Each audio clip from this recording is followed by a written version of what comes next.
Hello and welcome. Hello, we're doing this different today. I'm just holding the camera. Hopefully it's working. We're at my house instead of Lisa's and realised that my tripod's there, all her paintings are there, and we're just sitting on my couch holding a camera. We realised we can actually do lives anywhere, anyhow, anytime. We've gotten out of that habit, haven't we? A bit more formal these days. Okay, so today we wanted to talk about, we were sitting in the sun talking about a lot of the teaching that we've got coming up and what we wanted to teach. And a topic came up today that we thought was really important to bring to you. And that's this idea that often we get really focused. Hello, Courtney. So nice to see you this morning, honey. We get really focused on being intentional and being conscious and being aware and giving time and energy to our spiritual practice, whatever that is, when things are feeling crappy and hard, or we're down, or we're stressed. Yeah, it's when we realise like things have to change. So we do all that stuff then, but then when things are kind of going well and we feel like we're in the flow and life's okay. Yeah, we often then Stop. forget to do that stuff. We let all of that go. And that's actually a really good way to create that zigzag of life's crap, life's okay, life's crap, life's okay, life's crap. Because I feel like we're not really getting to other levels. Because we're just ping-ponging back and forth, because we let all our intention and the way that we choose to work energy slide when things aren't catastrophic in our lives.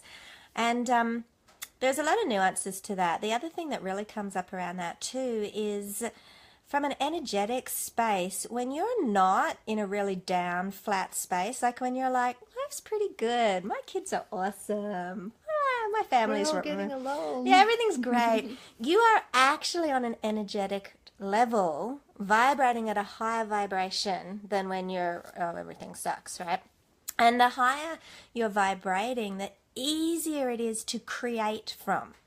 Like, that's why when people who are teaching abundance and manifestation are talking about raising your vibration, you know, because that's an easier place to create through when your energy is moving faster. And by create, we mean like bring in new things and make new things happen and like materialize them. And yeah. So the fact that we don't do that we never ask for anything when we're in an okay space, is actually to our detriment as well. So not only are we not being intentional and aware and kind of conscious about what we're doing, because life's cool and we can just kind of mosey along, we're also not asking, and we're not kind of intentionally create things in our lives often. And there's usually a few reasons. The first is we don't feel desperate enough to, like, we're not going, I really need to get out of this space, I really need to get out of this space. So we stop asking for things. It's kind of like my coach talks about being spiritual only on Sundays. Like, it's like you just reserve it for this time when you're totally desperate for it, rather than asking all the time. And the other piece that happens is when we're in a good space, there's this thought inside us often, which is a real lack belief that says, I shouldn't ask for anything right now. Like, I'm really appreciating and grateful for where I am, which we encourage. Like, that's a good thing. I should be happy for what I have. Yeah, I shouldn't ask for anything else. And we stop and we don't ask. And we allow ourselves to be held by that belief. You want to add any more about that? No. That's okay. And so we're going for a short live today. I reckon we're going to do it too. And then the other piece is how much can you allow? Because when things are going well, we put these limits on ourselves. Like, right, life's good, cap it, boom. And that's kind of where we sit. Oh my gosh, my Skype, people keep Skyping me. And it's really clear to see where your upper limit sits. And so if you are in a pretty good space, how much more of whatever it is can you allow? Yeah, it's the opportunity to like practice expanding that cap, like bringing it up slightly higher. Like, you want that because Life's about growing and expanding. It's not just about getting out of a hole. Exactly. Why do we always focus on just getting out of the crappy holes? Like, there's also so much room for growth and expansion. And so if you are having a good day, like, what if you're not, like, really hating parenting? What if you're not? Because Kara and I aren't. I'm in a very content space. So does that mean that I just stop growing, that I just stop having visions or goals for my family, that I say, well, that's enough, then I shouldn't want any more, and I stop allowing anything else to come into my life? No, I hope not. That's not the way I'm doing it anyway. So where else can you allow even more ease, even more love, even more connection? And where can you start going, how could I be intentional in my day, even though my day is doing pretty well? My day is pretty cool. Where can you allow more and use this as a platform for further growth and expansion, not just getting out of the hole? Yeah. And it's powerful.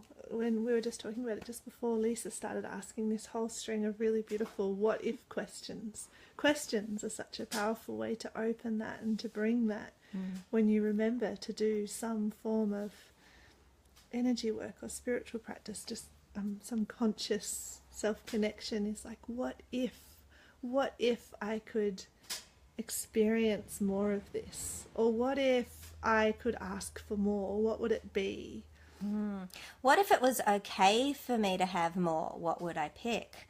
You know, and if not, what about how much more ease can I allow? How much more love can I allow?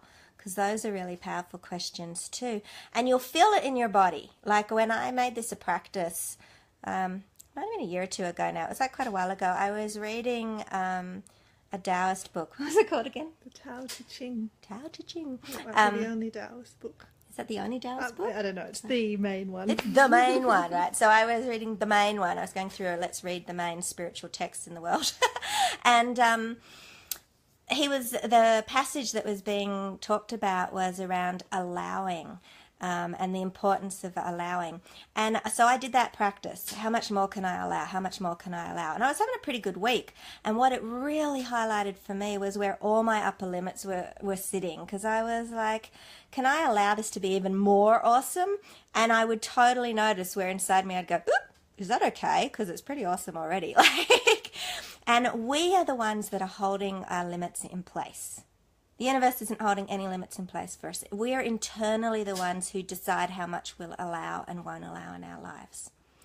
So give that a little bit of thought, because it's pretty powerful. You can actually, when you feel that, maybe, no, I couldn't, you can slowly choose Stretch.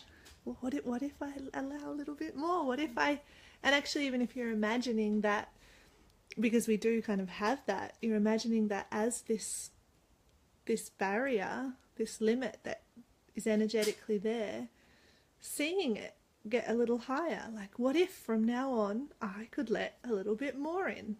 What if I was expanding what was possible for me? And you're actually doing that. So that was kind of a really, I guess that was a bit more of our metaphysical one today. We didn't link it to a lot of really practical stuff, but I think it's a really important issue. And we see it often with women that come to work with us. We kind of see two camps. And there's often a camp that are like, I desperately need to change because I'm fucked, my life is fucked, the way I treat my children sucks. Whoops, I just swore on Facebook. God, I hope Facebook doesn't get cross at me about that, because sometimes they do. But, you know. But like, oh, everything is really bad. I desperately need help. And they're in this kind of, you know, blah. And they nearly always shift across the journey, don't they? To the point, where they're... In lots of ways, we're all in both of those camps at different times. Yeah, we swing, totally. And when you're ready to move into, and you're flowing and like you're out of the hole... That is the time to keep growing and expanding, so that you're not just ping-ponging between the hole and just out of the hole. Yeah. Because there's so much more that you can experience. So much more connection between you and your children. So much more. So much more ease. Yes. Than you can possibly think. Connection with yourself, with the universe. so much more joy. So ask for something every day. Even if your day is awesome, like ask and allow for even more. Yay! Yay to you too, Courtney. It's lovely to see you here. It is nice to see you and the other people here who I don't know. Okay, we're done. We are. We're done. Unless, Courtney, you've got a specific question or anyone else has a question, if you're on replay, you're most welcome to ask a question. We do have a free masterclass coming up in... Oh, yeah. Oh, I forgot to put the link on the last video. I'll put it on both of them. Is that what? Next Saturday? It is. It's in 1 week. It's in 1 week. And we are deep diving into the creating joy and sustainability in motherhood and how we do that. And the message that we're saying is that it's more about who you be and the energy that you work than what you do. And so the workshop is going to deep dive in all of that, in the energetics of what we're trying to do when we're experiencing motherhood and the way that we want to experience motherhood and how our energy and who we be can really be supporting that. Yes. So follow the link in the description or the... Come join us. We would love to spend some time with you. Okay, that's it for today, lovelies. Thanks so much for hanging out for our impromptu one. Bye-bye. Bye-bye.